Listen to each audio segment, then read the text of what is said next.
All right. I'm Mike Haase from SagerPioneers.com, and this is the Jessica Mannetti Coaches Show. Coach, you opened the season last Friday with a game against St. John's here at the Pitt Center. That was a very close back and forth game. You got a little bit of everything in your coaching debut. Whew. Right, an overtime game at that, a loss to St. John's 77-72. Take us through the first 4 minutes. It's the first 4 minutes here in Pitt Center. A pretty raucous crowd. Just go through your emotions. What it was like just get through that first media break? I'm glad you asked that, Mike. We actually break up the game in 4-minute increments.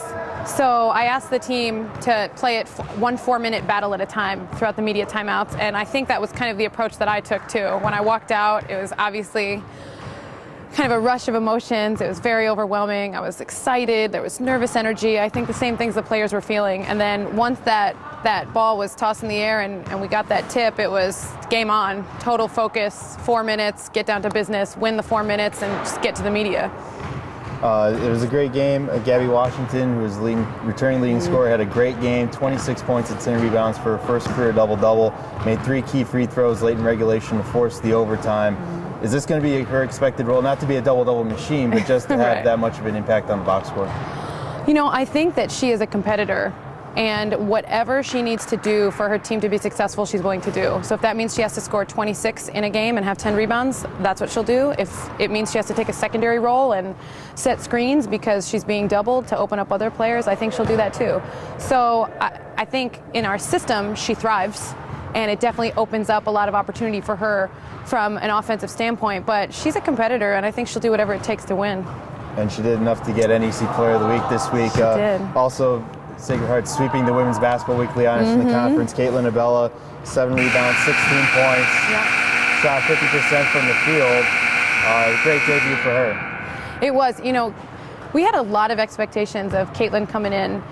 So talented. All our freshmen actually are very talented, but Caitlin has really worked hard offensively to be a consistent factor for us, especially from long range. So having Caitlin and Gabby be recognized for their offensive efforts, I think is an awesome starting point, and I'm excited to see how she continues to develop. I get to coach her for 4 more years. I get to coach Gabby an additional year, so having those 2 types of offensive threats on the floor are dynamite for us. Got a great debut as well from Hannah Kimball. Is almost a similar type player to Caitlin, so yeah. It's nice to have 2 players their size who are about over 6 feet tall who can play on the perimeter as well as play down in the paint. Yeah, I know Hannah was so excited to get back on the floor. Everybody was kind of anxiously awaiting her big debut after 2 years of ACL and then a second ACL. And man, she has outstanding work ethic. She was so excited. She came out, she got through some nervous jitters in the beginning and really showed everybody what she is going to be capable of going into conference season, I think. And as we continue to get her legs under her, she's just going to thrive, I think, as we move forward. No midweek game this week, so you have almost 8 days to prepare for Yale. Yeah. At Yale this coming Saturday. What's the preparation like, knowing you have a whole week to prepare for your next game, unlike a lot of other teams who will play later on this week? We're working on us. The last 2 days we've been working on us in practice. We need to get better in areas of deficit. So obviously, from a rebounding standpoint, there was a big rebounding deficit that we got ourselves into against St. John's. So we are working on getting ourselves better. And then obviously in preparation for Yale, we're getting to know their personnel, we're getting to know what their system is like. I think it gives us somewhat of an advantage because we have so much preparation, but it was a close game last year.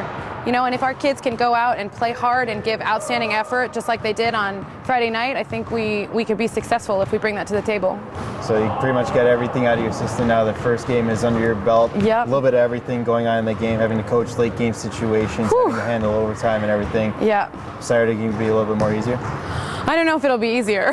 I think that every game presents its own challenges, but I couldn't have asked for a better experience as a first-time head coach in my first game to have to be put in those pressure situations and have to perform. And it really showed me what my team is capable of responding to down the stretch too, because they executed, they found open players, we had wide open opportunities. Some we capitalized on, others we fell a little bit short, but if Friday was an indication of what the season holds, it's a great indication of things to come. Well, if games can be that exciting, expect this Pitt Center to be rocking like it was Friday night, especially late in that game. Oh, yeah. Women's basketball is on the road at Yale this coming Saturday. Thank you, Coach. Thank you.